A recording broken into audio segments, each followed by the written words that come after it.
नमस्कार, मैं हूं आपके साथ सोनिया चौहान। खास खबर में आप सभी का स्वागत है।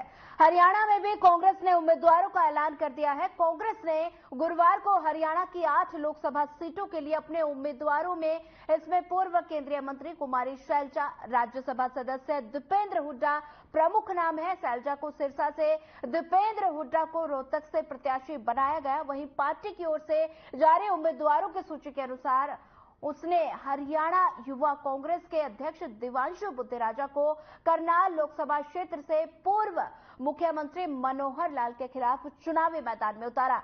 वहीं अंबाला से वरुण चौधरी और हिसार से जयप्रकाश, भिवानी महेंद्रगढ़ से रावदान सिंह और सोनीपत से सतपाल ब्रह्मचारी और फरीदाबाद से महेंद्र प्रताप पर भरोसा जताया है। और वहीं आपको बता दें कि हरियाणा के पूर्व मुख्यमंत्री भूपेंद्र सिंह हुड्डा और उनके विरोधी गुट में शामिल माने जाने वाले नेताओं के बीच लंबी खींचतान और पार्टी में गहन मंत्रणा के बाद हरियाणा के लिए पार्टी के उम्मीदवारों की घोषणा हुई है। और साथ ही हालांकि क्योंकि मैं खुद श्रमिक हूँ, मैंने मालूम है श्रमिक की गरीब की समस्याएं क्या है।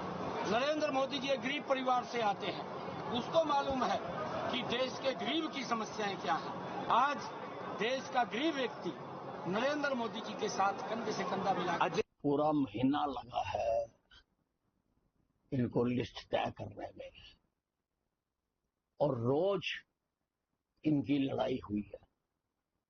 रोज ये घोषणा करते रहे आधिकारिक तौर पर कि शाम तक आ जाएगी, कल आ जाएगी, लेकिन वो कल नहीं आई और लिस्ट बाहर आ गई है। लिस्ट के साथ लड़ाई भी बाहर आ गई है। जो लड़ाई अंदर बैठ के दफ्तर में हो रही थी, अब वो सड़कों पर हो रही है, क्योंकि इनकी लड़ाई की जड़ें बहुत गहरी हैं।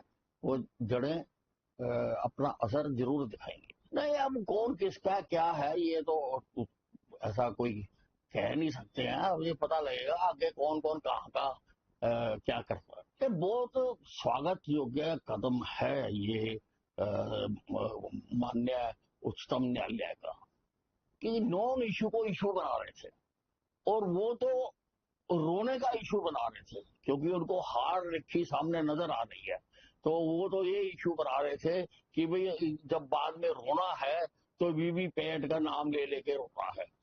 अब किसी और चीज का ढूंढ लेंगे, किसी और चीज का करेंगे, चुनाव आयोग का कर देंगे, कहीं पर किसी और का कर देंगे। रोना तो इन्होंने है ही है।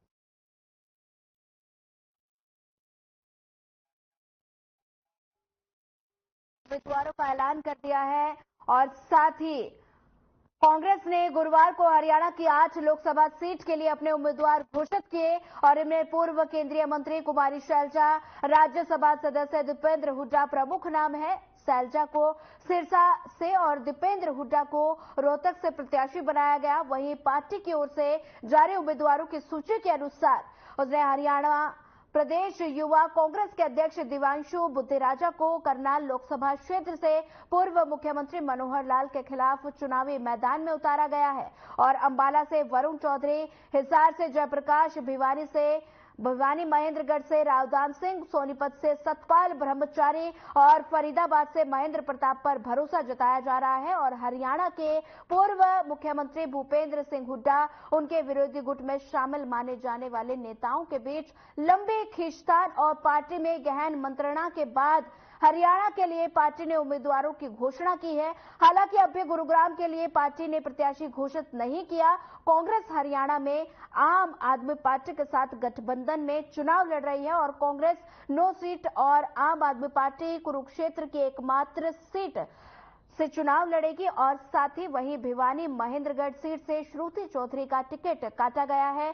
कांग्रेस में जिस तरह से 8 उम्मीदवार घोषित हुए हैं, सियासी गलियारों में चर्चा यही है कि अब उम्मीदवारों के चयन में सिर्फ भूपेंद्र सिंह हुड्डा की चली है। भूपेंद्र हुड्डा के करीबी माने जाने वालों को ही टिकट दिया गया।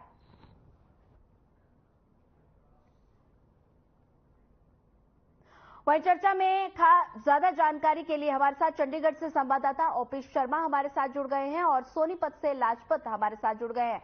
सबसे पहले मैं रुक करूंगी ओपी शर्मा, कांग्रेस उम्मीदवारों की लिस्ट आने के बाद हरियाणा में किस सीट पर क्या समीकरण है? ओपी शर्मा। देखिए, जो कि अगर हम लोकसभा चुनाव की बात करें तो अब एक तरह से समीकरण पूरी तरीके से साफ हो चुके हैं। मुकाबला कहीं ना कहीं भारतीय जनता पार्टी और कांग्रेस के बीच में जो दिखाई दे रहा है। और जेजेपी की बात करें या फिर हम इनेलो की बात करें तो वो कहीं ना कहीं एक ट्रायंगल बनाने की जो कोशिश करेगी। लेकिन फिलहाल दो कोने जो है वो मुकाबले देखने को जो मिल रहे हैं। अम्बाला की बात करें तो अम्बाला से जो स्वर्गीय सांसद थे कांग्रेस भारतीय जनता पार्टी के रतनलाल कटारिया, उनकी पत्नी बंतो कटारिया जो है वो चुनाव लड़ रही है। और उनके मुकाबले जो है वो टिकट जो है कांग्रेस में जो बुलाना से विधायक वरुण चौधरी हैं उनको दिया है। उनके पिता की अगर हम बात करें तो वो पहले भी जो है वो हरियाणा प्रदेश कांग्रेस के अध्यक्ष रह चुके हैं। इसके अलावा अगर हम बाकी बात करें तो वो जो है वो हरियाणा सरकार में जो मंत्री भी रह चुके हैं। तो एक बड़ा नाम हरियाणा के है। 4 बार उनके पिता रह चुके हैं और पहली बार उनके बेटे पहुंचे हैं। जाहिर सी बात है जिस तरीके से वो एक उनका कार्यकर्ताओं के लहजे से माने तो एक अच्छी बात है कि उनके पास कार्यकर्ताओं की फौज होगी क्योंकि पिता प्रदेश अध्यक्ष है। लेकिन अगर दूसरी तरफ भारतीय जनता पार्टी की प्रत्याशी बंतो कटारिया की माने तो जो अम्बाला लोकसभा सीट है उसके अंदर 6 बड़े एक कह सकते हैं कि शहरी टाइप के इलाके हैं जिनमें अम्बाला कैंट, अम्बाला सिटी, जगाधरी, यमुनानगर और पंचकुला और ये पिंजौर, कालका, ये जो शहरी क्षेत्र आता है जो भारतीय जनता पार्टी को शहरी क्षेत्र की पार्टी बोलते हैं। तो ऐसे में यहाँ पर भी जो मुकाबला काफी जो है वो मजबूत स्थिति में जो पहुंच गया। यहाँ भी अभी 2 कोने मुकाबले जो कहीं ना कहीं देखने को मिल रहा है। इसके बाद अगर हम करनाल की बात करें तो करनाल सीट से मुख्यमंत्री मनोहर लाल, पूर्व मुख्यमंत्री मनोहर लाल के मुकाबले कांग्रेस के जो युवा नेता देवांशु गुजरात है उनको उतारा गया। हालांकि एक नया चेहरा है लेकिन यूथ के हिसाब से वो लंबे समय से हरियाणा के विभिन्न मुद्दों को लेकर जो प्रदर्शन करते रहे हैं। लेकिन पूर्व मुख्यमंत्री मनोहर लाल के मुकाबले में कमजोर कैंडिडेट जरूर दिखे। लेकिन राजनीति है, इसमें कमजोर किसी को मानना नहीं चाहिए। आपको मैं बता दूं कि जो हरियाणा के जो पूर्व मुख्यमंत्री और देश के प्रधानमंत्री देवीलाल थे उनको भी एक 25 साल के छतरपाल नाम के हरियाणा के युवा नेता ने जो है उनको शिकस्त दे दी। तो लेकिन फिलहाल अगर देखें तो मनोहर लाल जो है करनाल से उनके बारी जो दिखाई दे रहे हैं। अगर इसी तरीके से हम सोनीपत की बात करें, सोनीपत में भारतीय जनता पार्टी और कांग्रेस ने जो प्रत्याशी उतारे दोनों ही ब्राह्मण समुदाय के हैं। एक हरिद्वार के रहने वाले और दूसरे जो है खुद सोनीपत हल्के के राय के रहने वाले। तो ऐसे में सोनीपत के ऊपर काफी जो है उदारमदार देखने को मिल रहा है। अगर हम रोहतक की बात करें तो रोहतक के नेता विपक्ष भूपेंद्र सिंह हुड्डा के बेटे दीपेंद्र हुड्डा को टिकट दिया है और 3 बार वो पहले सांसद बन चुके हैं। वर्तमान में वो यहाँ से जो राज्यसभा सांसद भी हैं। लेकिन पिछला चुनाव वो करीबन 7,000 के आसपास वोटों से जो है वो हार गए थे। लेकिन इस बार थोड़े से किसान आंदोलन के बाद थोड़े समीकरण बदले हुए हैं। तो इस बार शायद भारतीय जनता पार्टी के जो प्रत्याशी अरविंद शर्मा है उनको एक वॉक थ्रू जो है वो वहाँ पे नाप लें। उनको कड़ी मशक्कत जो है करनी पड़ेगी। साथ ही इन लोगों का जो है वो कहीं ना कहीं जो है विरोध भी जो रोहतक, सोनीपत, हिसार हल्कों में भारतीय जनता पार्टी के प्रत्याशियों का जो है देखने को मिल रहा है। सिरसा की बात करें तो सिरसा से कुमारी शैलजा को कांग्रेस ने टिकट दिए। कुमारी शैलजा पहले 2 बार यहाँ से सांसद रह चुकी हैं। उनके पिता 4 बार लगातार जो है वो सांसद जो है वो रह चुके हैं। और इसके अलावा अगर हम उनकी बात करें तो मुकाबला टफ है। कांग्रेस ने अशोक तंवर, भारतीय जनता पार्टी ने अशोक तंवर को टिकट दिया। अशोक तंवर जो है कांग्रेस के प्रदेश अध्यक्ष रह चुके हैं। तो इस सीट के ऊपर एक दिलचस्प मुकाबला देखने को मिलेगा क्योंकि दोनों ही अतीत में जो है हरियाणा कांग्रेस के प्रदेश अध्यक्ष जो है रह चुके हैं। हिसार से जो है जयप्रकाश को कांग्रेस ने टिकट दिया, वो भी 3 बार हिसार लोकसभा से सांसद रह चुके हैं। हिसार के बरवाल हल्के से वो विधायक और कैथल के क्लाइव हल्के से वो निर्दलीय विधायक जो वो कहीं ना कहीं रह चुके हैं। तो एक बड़ा नाम वो जो हिसार की राजनीति में। ठीक है ओपी शर्मा, लौटूंगी आपके पास। लगातार हमारे साथ सोनीपत से लाजपत भी हमारे साथ बने हुए हैं। लाजपत, कांग्रेस ने उम्मीदवारों की लिस्ट जारी कर दी है जिसमें कुमारी शैलजा और दीपेंद्र हुड्डा का प्रमुख नाम है। कांग्रेस के लिस्ट आने को लेकर सियासी हवा किस ओर बैठ रही है? जी बिल्कुल, देखिए सोनीपत एक ऐसा शहर है जहां पर पूरा भारत बसता है और दीपेंद्र हुड्डा के नजदीकी बताए गए हैं। दोनों ब्राह्मण जाति से हैं और सोनीपत एक जाट बेल्ट बताई गई है। लेकिन अब देखना यही होगा कि जाट बेल्ट किसकी तरफ ज्यादा रुख कर पाती है, क्योंकि चुनाव का दौर अब दूर नहीं रहा है। कुछ लोग हमारे साथ मौजूद है, उनसे भी जानने की बात करेंगे, कोशिश करेंगे, क्योंकि सोनीपत का इतिहास कभी से रहा है कि चौधरी देवीलाल के नाम से दो बड़ी पार्टियां अपने आप को आज भी चौधरी देवीलाल का नाम करते हैं। लेकिन सोनीपत में उस वक्त ये वक्त भी देखा गया था जब लोग बुजुर्ग व्यक्ति थे जो एक बार हाँ भरते थे और उसको फिर पीछे नहीं हटते थे। लेकिन आज हालात दूसरे तरीके के हैं, हर व्यक्ति शिक्षित है। उस समय की बात करें तो 3 बार उनको सोनीपत ने हराया था, चौधरी देवीलाल को, और भूपेंद्र हुड्डा एक गढ़ माना जाता है सोनीपत। लेकिन 5 विधायक बड़े होने के बावजूद भी भूपेंद्र हुड्डा खुद बड़ा चेहरा थे जो सोनीपत के चुनाव जिनके खड़े हुए थे, और उनको भी इस वक्त हरा दिया गया था। अब फिर वही स्थिति है, सोनीपत के वोटर के सामने बहुत बड़ा स्ट्रेस है, बहुत बड़ा दिमाग पर बोझ है, क्योंकि वही फाइट फिर से है, क्योंकि भूपेंद्र हुड्डा उनकी बैक में है और उनके नजदीकी बताए गए हैं। सोनीपत की जनता से जान लेते हैं, युवा है, सबसे पहले युवा से ही बात कर लेते हैं। आपके सामने काफी बड़ी चुनौती है, क्योंकि सोनीपत एक ऐसा शहर है जहाँ पर पूरा भारत बसता है और उनकी यहाँ पर वोट बैंक भी है। आपके बड़े बुजुर्गों ने चौधरी देवीलाल को 3 बार हराया, भूपेंद्र हुड्डा को कहीं ना कहीं हार का मुंह देखना पड़ा। भूपेंद्र हुड्डा तो आपके सामने से बड़ा चेहरा था। लाजपत लौटूंगे आपके पास। हमारे साथ बीजेपी प्रवक्ता विजेंद्र नेहरा हमारे साथ जुड़ गए हैं और कांग्रेस का पक्ष रखने के लिए नीरज गुप्ता हमारे साथ जुड़ गए हैं। सबसे पहले मैं विजेंद्र नेहरा, चर्चा में आपका जुड़ने के लिए पहले तो आपका स्वागत करती हूं। विजेंद्र नेहरा जी, लंबे वक्त से सवाल खड़े किए जा रहे थे कि लिस्ट जारी नहीं हुई है, अब बीजेपी कितनी चुनौती मान रही है, क्योंकि समीकरण का बखूबी ध्यान रखा गया है। विजेंद्र नेहरा जी।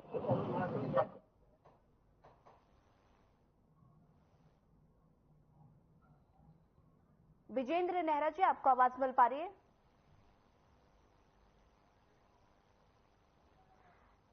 तकनीकी खामी के कारण शायद संपर्क टूट गया है। रुक कर लेती हूँ। नीरज गुप्ता कांग्रेस का पक्ष रखने के लिए लगातार हमारे साथ बने हुए हैं। नीरज गुप्ता जी, विजेंद्र सिंह और श्रुति चौधरी, बता दें कि उनके टिकट नहीं काटा गया है। वहीं उदयभान का बयान भी सामने आया था कि क्रेडिबिलिटी और लॉयल्टी के आधार पर टिकट काटा गया है। क्या विजेंद्र सिंह और श्रुति चौधरी लॉयल नहीं है? देखिए, पहले तो आपके चैनल के माध्यम से मैं आपके हर डिबेट में जुड़ता हूँ, रोज मुझे आप जोड़ते थे। आज सबसे पहले तो आप मुझे बधाई दीजिए, हमारी सीटें डिक्लेयर होगी। मैंने आपको कहा था 25 तारीख को सीटें डिक्लेयर हो जाएंगी। बीजेपी प्रवक्ता सभी साथी पूछते थे टिकट कब डिक्लेयर हो रही, अब हमारी टिकटें डिक्लेयर हो चुकी है और हमने सभी जातियों समीकरण को ध्यान रखते मजबूत कैंडिडेट आ रहे हैं। हर जाति के हिसाब से ब्राह्मण चेहरा भी दिया है, सब चेहरे दिए हैं। देखिए, श्रुति चौधरी उनकी बात नहीं, जिसे हाईकमान उतारेगा वो ही चेहरा होगा और वो सब कांग्रेस के साथ है, कोई किसी का विरोध नहीं करेगा, सब एक दूसरे जितवाने का काम करेंगे। हमने समीकरण ऐसा दिया है, बीजेपी की बोलती बंद हो गई है। आप देखना, जो उनकी 10 सीटें जीत कर आ रही थी उनकी हवा निकल जाएगी। ये 10 सीट क्या, ये 1-2 सीट भी नहीं, 2-3 सीटें भी नहीं जीत पाएंगे। और देखिए, हमने सारे चेहरे जो मजबूत उतारे हैं, सोनीपत से ब्राह्मण चेहरा और महेंद्र प्रताप जी फरीदाबाद से, जो कि 3-4 बार कैबिनेट मंत्री बन रह चुके हैं। अब इनको टिकटों का ध्यान था कौन से कैंडिडेट उतारेंगे। अब हमने इतने मजबूत कैंडिडेट उतारे हैं, अब इनकी हवा निकल चुकी है, अब इनको समझ नहीं आ रहा हम क्या करें। दूसरा, आप देखिए, टिकटें डिक्लेयर होने से पहले जनक रोड रैली के माध्यम से, हाथ से हाथ जोड़ो माध्यम से पिछले 3 महीने से कांग्रेस सक्रिय थी पूरे हरियाणा में। चाहे हमारे प्रदेश उदयभान जी हो, सीएलपी लीडर भूपेंद्र सिंह हुड्डा जी हो, चाहे दीपेंद्र जी हो, सबने पूरा हरियाणा नाप दिया था। 90 की 90 विधानसभा के हमारा प्लेटफॉर्म बिल्कुल तैयार है। अब इनके बस कहने को कुछ नहीं बचा। अब ये दूसरे इल्जाम लगाएंगे कि श्रुति चौधरी को टिकट नहीं दी, उसको नहीं दी। ये पार्टी का इंटरनल मामला है। पार्टी जिसे सेवा का मौका देगी वो सेवा करेंगी। जी ठीक है। नीरज गुप्ता जी बने रहिए हमारे साथ। लगातार बीजेपी का पक्ष रखने के लिए विजेंद्र नेहरा जी हमारे साथ फिर से जुड़ गए हैं। विजेंद्र नेहरा जी, लंबे वक्त से सवाल खड़े किए जा रहे थे कि लिस्ट जारी नहीं हुई है, अब बीजेपी कितनी चुनौती मान रही है, क्योंकि समीकरण का बखूबी ध्यान रखा गया है। विजेंद्र नेहरा जी। देखिए मैडम, ये तो कांग्रेस का अंदरूनी मामला है, वही इसको तय करेंगे। लेकिन मुझे जहां तक लगता है कि आज 27 अप्रैल को भी कांग्रेस पार्टी हरियाणा प्रदेश की सभी लोकसभा की सीटों के प्रत्याशियों की घोषणा नहीं कर पाई है। अभी भी इन्होंने पूरी घोषणा नहीं करी है। दूसरा, ये जो मजबूत की बात कर रहे हैं, मजबूत नहीं, ये मजबूर कैंडिडेट उतारे हैं। ये वो कैंडिडेट उतारे हैं जो चुनाव लड़ने से मना कर रहे थे, बलि का बकरा नहीं बनना चाहते थे। मैं फरीदाबाद जिले से आता हूं मैडम। मेरे फरीदाबाद जिले के अंदर महेंद्र प्रताप जी पिछले लगभग 15 साल पहले ही राजनीति से संन्यास ले चुके थे। उन्होंने अधिकृत रूप से टीवी पे आके बयानों में घोषणा कर दी थी कि मैं राजनीति से संन्यास लेता हूं, चुनाव नहीं लड़ूंगा। और इस बार भी वो बार बार टिकट लेने से मना कर रहे थे, फिर भी कांग्रेस पार्टी ने उनको टिकट दी। इससे ये पता चलता है कि कांग्रेस के टिकट पे कोई चुनाव लड़ने को तैयार नहीं है। परिणाम सबको पहले से पता है, इसलिए ये मजबूत कैंडिडेट नहीं है। पूरे हरियाणा प्रदेश में कांग्रेस पार्टी के मजबूर कैंडिडेट है। और पूरे हरियाणा प्रदेश की जो जनता है, देश की जो जनता है, वो माननीय प्रधानमंत्री श्री नरेंद्र मोदी जी के रूप में एक प्रधानमंत्री, तीसरी बार मजबूत प्रधानमंत्री इस देश को देने का मन बना चुकी है। हरियाणा प्रदेश के अंदर 2019 की तरह, जैसे 19 में भी ये बहुत बड़ी बड़ी बात करते थे, बड़बोली बात करते थे, इनकी जनता ने जमानतें जब्त करने का काम किया। सब जगह इनकी बुरी हालत हुई। 2019 की तरह 2024 में भारतीय जनता पार्टी फिर से बड़े अंतर के साथ में 10 की 10 लोकसभा, करनाल उपचुनाव का, विधानसभा उपचुनाव चुनाव हम जीतेंगे।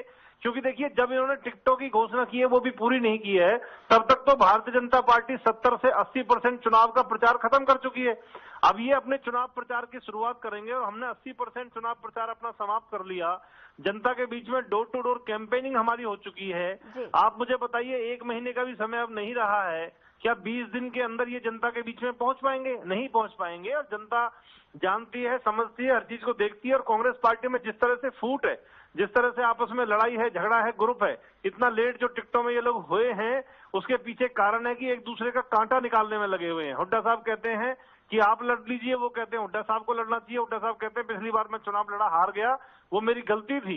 इस बार हुड्डा साहब को भी पता है, जिनके भरोसे कांग्रेस पार्टी पूरे हरियाणा का विधानसभा चुनाव जीतना चाहती है, वो 2019 के लोकसभा चुनाव में खुद अपनी सीट नहीं बचा पाए पिता पुत्र। इस बार भी इनकी ऐसे ही बुरी हालत होनी है, क्योंकि कांग्रेस पार्टी जहां संगठनात्मक रूप से कमजोर है, नेता और नीति नहीं है, बिना ड्राइवर की गाड़ी है। मैं पूछना चाहूंगा कांग्रेस के प्रवक्ता अपने समय पे बताएं कि इनका जो एनडी गठबंधन है, उसका प्रधानमंत्री का उम्मीदवार कौन है? ये बिना ड्राइवर की गाड़ी है। हमारे पास में माननीय प्रधानमंत्री श्री नरेंद्र मोदी जी के रूप में एक ऐसा ड्राइवर है जिसकी गाड़ी में 140 करोड़ देश की जनता सवार होकर अपने आप को सुरक्षित महसूस करती है, जो भारत के भविष्य को लेकर चलता है, जिसने पूरी दुनिया के अंदर भारत के मान सम्मान और नाम को बढ़ाया है, जिसका नाम एक विकास पुरुष के रूप में देश की जनता लेती है, जिसने भ्रष्टाचार से रहित एक सरकार दी है। इनकी जो सरकार थी वो भ्रष्टाचार से युक्त थी, हमने भ्रष्टाचार से मुक्त एक सरकार दी है। कांग्रेस पार्टी के अंदर भयंकर परिवारवाद है।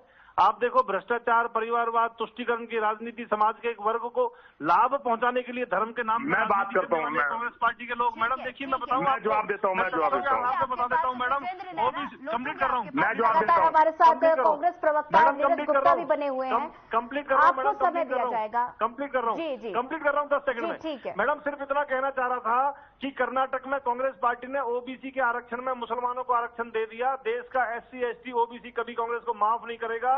जिस तरह से मुसलमानों को जबरदस्ती आरक्षण देने पे तुले हुए हैं, कर्नाटक में OBC का हक छीन करके इन्होंने मुसलमानों को देने का काम किया है। जब प्रधानमंत्री मनमोहन सिंह जी ने, कंप्लीट कर रहा हूं मैडम 10 सेकंड में, मनमोहन सिंह जी ने कहा था इस देश के संसाधनों पर पहला अधिकार मुसलमानों का है। इस देश का बहुसंख्यक हिंदू समाज, इस देश का जो हमारा समाज है, वो इनको कभी माफ नहीं करेगा। ये राम की द्रोही पार्टी है, भगवान श्री राम के मंदिर का विरोध करने वाली पार्टी है, राम सेतु को तोड़ने की बात करने वाली पार्टी है, भगवान राम के मंदिर के निमंत्रण में नहीं जाने वाली पार्टी है। और इस पार्टी को देश की जनता। ठीक है विजेंद्र नेहरा, लौटूंगे आपके पास। लगातार हमारे साथ नीरज गुप्ता भी बने हुए हैं। नीरज गुप्ता, तमाम तरह के आरोप लगाए जा रहे हैं और बताया गया कि बीजेपी प्रवक्ता की ओर से कहा गया कि मजबूरी में उम्मीदवार उतारे गए हैं। क्या कुछ प्रतिक्रिया, क्या जवाब देंगे? बड़ी खुशी है, इन्होंने ऐसी बात की है। फरीदाबाद से आते हैं, इनका ध्यान ही हमारी पार्टी में, इनका पूरा फरीदाबाद से आते हैं, मैं भी फरीदाबाद से आता हूँ। इनकी पूरी दिलचस्पी कांग्रेस पार्टी में, ये हमारे कैंडिडेट के बारे में जानते हैं, वो लड़ना नहीं चाहते, इनको ज्यादा पता है, इनको ज्यादा पता, मजबूर नेता है, मजबूत नेता है, ये हमारी पार्टी के बारे में ज्यादा जानते हैं। और आपसे पहले विकास की बात करते हैं, 75 साल में तो विकास हुआ ही नहीं। महाराज, जिस मोबाइल पे आप लेके डिबेट कर रहे हो ना, ये कांग्रेस की देन है। और जिस संविधान के अंदर आपका ये प्राइम मिनिस्टर बना है मोदी जी चाय वाला, वो संविधान भी कांग्रेस की देन है। भूल गए क्या आप? विकास की बात करते हो, जब देश आजाद हुआ था यहाँ सुई भी नहीं बनती थी, जिस हवाई जहाज में आप जाते हो वो भी कांग्रेस की देन है। ऐसे नित्य प्रत्ये आरोप मत लगाइए। अपनी बीजेपी की हालत देखिए, बीजेपी 2 सीटों की पार्टी हुआ हरियाणा में। अरे आपको तो इतनी भी शर्म नहीं है। सत्ता के लालच में 2019 में जसपा के खिलाफ इलेक्शन में जसपा को गाली देते थे, भ्रष्टाचार की पार्टी है, और जसपा से ही गठबंधन कर लिया। आप शिष्टाचार की बात करते हैं, आप अपने को आप हो क्या? और फिर दूसरी पार्टी की बात करते हैं। हमारे जब मजबूत कैंडिडेट और मजबूर कैंडिडेट हो, हमारी पार्टी का इंटरनल मामला है। आप अपने देखिए ना क्या मामला है, आप में से किसी में हिम्मत है? अब रही भूपेंद्र सिंह हुड्डा जी की बात करते हैं, उनके बराबर तो आपकी पूरी पार्टी में कोई नेता नहीं है, ना अब तक है ना होगा। मैं सीधा चैलेंज देता हूं अपने मुख्यमंत्री को, कहे भूपेंद्र हुड्डा के सामने लड़िए और जमानत जब हो जाएगी। आपने तो 5-10 साल में 2 सीएम दे दिए। अगर सीएम सही होते तो नायब साहब सीएम ना बनते। आप फरीदाबाद से आते ना, तो फरीदाबाद एनआईटी में आपके मुख्यमंत्री आए थे, 1000-1500 आदमी थे, कुर्सियां खाली थी।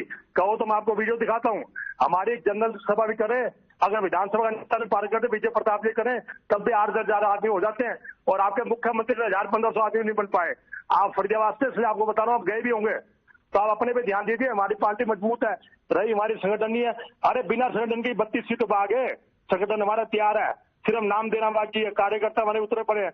आप ये बात कर रहे हो, हमने 3 महीने पहले हरियाणा पूरा नाप दिया, 90 विधानसभा सीटें, आप तो अभी घुसे हो और आपको कहीं गांव में घुसने नहीं दे रहा। आपके नाम की तख्ती पलटी हुई है कि बीजेपी नेता वाला नहीं आएंगे, आप संगठन की बात करते हो। इसलिए आप हमें ना सिखाएं। जितनी पार्टियां निकली ना, कांग्रेस पार्टी से निकली है, आधे नेता आपके पास हमारी कांग्रेस की देन है, वरना आपका सपना क्या है? और आप भ्रष्टाचार की बात करते हैं, आपसे बड़ा भ्रष्टाचारी नहीं है। आप भ्रष्टाचारी को अपनी पार्टी में लेते हो और उनको फिर वॉशिंग मशीन में धुलाई करके साफ कर देते हो। कहा कि ये तो 2 भाई ये प्रैक्टिस है। नीरज गुप्ता जी, अगर आपकी पार्टी पहले से सक्रिय थी तो इतना लेट लिस्ट आई है और आप देखिए मैडम, मैं ये बता दूं, बीजेपी प्रवक्ता, मेरा सवाल पूरा हो जाने दीजिए।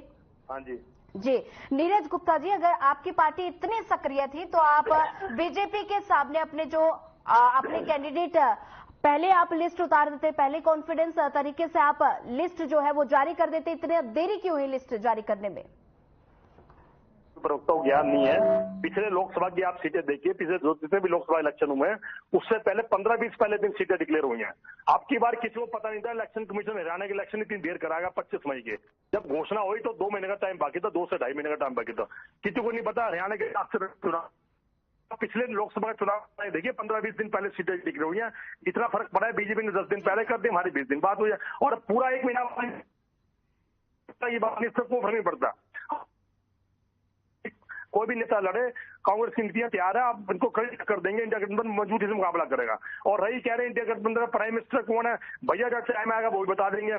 आपके अलावा नहीं देखे, मोदी के पास अलावा मोदी छोड़ के आपके पास दूसरा ड्राइवर कौन है, बताओ मुझे आप। ठीक है नीरज गुप्ता जी, चर्चा में जुड़ने के लिए आपका धन्यवाद। विजेंद्र नेहरा जी, आपका भी धन्यवाद। हमारे संवाददाता चंडीगढ़ से ओपी शर्मा बने हुए थे, आपका भी धन्यवाद। लाजपत सोनीपत से संवाददाता थे, आपका भी धन्यवाद। बता दें कि लगातार कांग्रेस ने उम्मीदवारों की लिस्ट जारी कर दी है और पक्ष विपक्ष का आरोप प्रत्यारोप का लगातार आरोप जारी है। और साथ ही बता दें कि उम्मीदवारों के ऐलान के बाद बीजेपी लगातार कांग्रेस की चुटकी लेती हुई नजर आ रही है और कहा गया कि भूपेंद्र हुड्डा के चहितों को ही लिस्ट में जगह मिली है। उनके उम्मीदवारों की घोषणा जो हुई है वो भूपेंद्र सिंह हुड्डा के चहितों को जगह दी गई है। तमाम तरह के आरोप बीजेपी की तरफ से लगाए जा रहे हैं, लेकिन अब 4 जून को साफ हो पाएगा कि सत्ता में कौन काबिज होगा। वहीं फिलहाल इस बुलेटिन में इतना ही। ज्यादा खबरों के लिए बने रहिए हमारे साथ। नमस्कार।